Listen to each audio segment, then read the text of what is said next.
What's up, everybody? Derek Anderson, the DA. And yeah, how many of y'all saw this one coming, all right? How many of you guys saw this one coming right here? This is on Variety. Netflix reportedly plans to hike prices for no ad plans after the actor strike is settled. How many of y'all saw that coming? Show of hands, all right?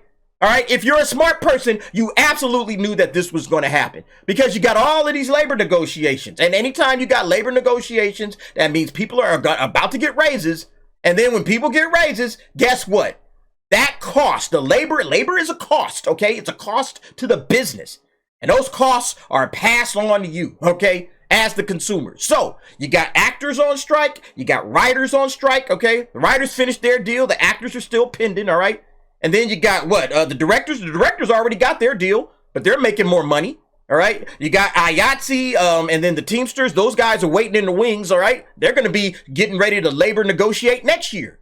So who did you think was going to pay for all of that? The CEOs? The CEOs ain't paying for that shit. They out here like, look, man, we the ones doing the long work, working the long hours. We got these billion-dollar companies that we got to manage. Yeah, we getting fairly compensated for that. You know, the CEOs are not going to take a haircut for that. All right, so yeah, don't get fooled, okay? Don't be fooled by the banana in the tailpipe. The writers already fell for that one, all right? They're about to lose all kinds of writers in Hollywood because they negotiated themselves out of work, right? So yeah, get ready because this is going to hit every streaming service. It's not going to just be Netflix, all right? I best believe they're going to be adding ad tiers to everything. Amazon's already started. We got to add an ad tier to this. We got to put some ads, more ads, all right? Because the ads is how streaming services have figured out, look, we can't just make money off of subscriptions. We're going to have to come in here with an ad-based tier, and then we're going to have to start selling ads. Like that Charter deal, right? That Disney Plus Charter deal that they put together, all right? Charter members get Disney Plus with ads, all right? They ain't getting this no ad one. They're getting the ad version. Yeah, so they're going to start de-incentivizing these joints, okay? They want people off of these no ad plans. I can almost bet that. They want more of their subscribers because the more subscribers they have on the ad tiers, they're going to be able to go to the advertisers and say, oh, look, you got like, you know, if let's say you got 200 million subscribers like a Netflix does, all right? Oh, yeah, we got like 100 million of our folks on the ad-based tier, okay? So they're going to be seeing your ads popping up every like 25, 35 minutes, whatever the case may be. And that makes it a whole lot easier to sell ads, you know, the more people you got on that tier. But yeah, let's see what Netflix is talking about.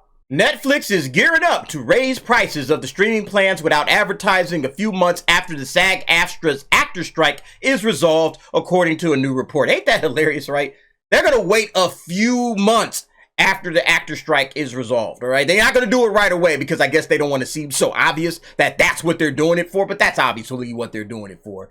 The streaming service is discussing raising prices in several markets globally and will likely first increase the fees in the US and Canada, according to a Wall Street Journal report citing anonymous sources. The journal did not have info on what Netflix's new prices will be or when they might go into effect. Netflix declined to comment on the report. Like, obviously, they're not going to talk about this right now, all right? They're waiting a few months after the strike. They ain't going to put this in until after the strike is resolved. They're going to wait a few months. So, yeah, they're not about to talk about this shit right now. In the U.S., Netflix's standard plan, 2 streams, no ad, is currently $15.49 a month, and the premium tier, 4 streams, costs $19.99 a month. This summer, Netflix eliminated the basic tier without ads, which had cost $9.99 a month in the US and other markets, in a bid to drive customers to the $6.99 a month ad-supported plan or higher price tiers. Yeah, see, they needed to get rid of this joint right here. This little $10 plan, this joint wasn't doing them no good at all, you know? Because think about it, man. It's like, all right, $10, a lot of, if you're a single person, you're just one person, you got your one Netflix account, you good. All right, you good. Say, yeah, $10, that's, I can work with that. All right, but if you had to bump it up to this $15, damn near $16 a month, right, and you really don't have the need for 2 extra people or 2 streams, then it makes sense to kind of say, you know what, let's drop down to this $7 plan, all right?